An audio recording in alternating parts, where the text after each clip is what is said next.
Nakadepende sa desisyon ng Korte Suprema ang magiging hakbang ng Justice Department. Kasunod ang paglabas ng ICC ng dokumentong nagpangalan sa mga umunoy co-perpetrator ni dating Pangulong Rodrigo Duterte sa drug war. Nakatutok si Sandra Aguinaldo.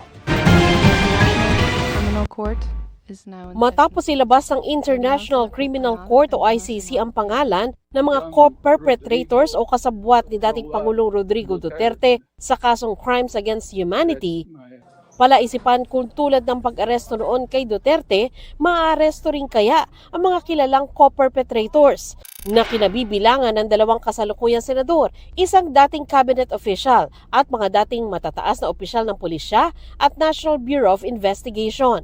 Ayon sa Department of Justice, dahil may kaso ngayon sa Korte Suprema na kumukwestiyon sa legalidad ng pagkaaresto kay dating Pangulong Rodrigo Duterte, hihintayin nila ang desisyon ng kataas-taasang hukuman.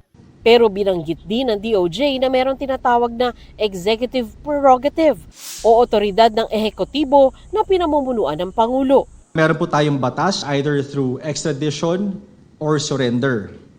Ito pong matter na to ay executive prerogative. Kunwari, may warrant na po. Executive prerogative po to either file for extradition, assuming na merong extradition treaty, and lastly, to surrender or in the alternative to surrender the individual. Yun po yung kapangyarihan ng Estado. Makita po natin yan sa ilalim ng batas. The DOJ takes the position that it will be prudent to wait the resolution of the Supreme Court. Ayon pa sa DOJ, meron ding responsibilidad ang Pilipinas sa international community. If we do not comply, then intindihin po natin kasi na if the Philippines being part of a community of nations, if we do not comply with this obligation, sa mga pagkakataon po kunwari na tayo naman po humingi ng tulong sa Interpol, hindi po tayo ganong kadali pagbibigyan. Primary consideration here is our deference to the Supreme Court. Ito ang ginamit na basehan ng gobyerno sa pag-aresto noon kay Duterte sa bisa ng hiling ng Interpol. Pero kinuwestiyon niyan sa Supreme Court ng mga anak at taga-suporta ni Duterte. Illegal umano at walang due process ang sabilitan umanong pagkuha kay Duterte at pag-surrender sa kanya sa ICC. Wala umanong naipakitang official and sealed copy ng warrant of arrest mula sa ICC ang mga opisyal ng gobyerno. Wala rin umano itong access sa legal counsel noong panahon na yun.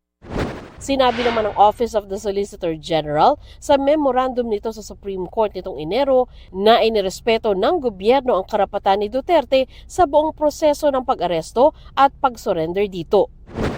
Sabi naman ni Attorney Michael Tiu ng UP College of Law, nakasaad din daw sa batas na maaaring isurrender ng gobyerno ang isang akusado sa international court o sa ibang bansa alinsunod sa extradition laws at treaties. Merong probisyon na nasa prerogatiba ng Estado na mag-surrender ng tao kapag itong taong ito ay iniimbestigahan na or meron ng kaso sa ibang jurisdiction or or sa ICC. Ang Pilipinas sinasabi niya, o pwede namin itong gamitin to surrender, which I agree, no?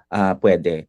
Pero ang tanong pa rin ay, ibig ba sabihin yan, dire-diretso na lang yan na kukunin mo kung saan mo matatagpuan yung tao tapos ililipat mo na? Normally kasi meron, no, na may proseso kasi may due process protections tayo bilang mga citizen ng Pilipinas.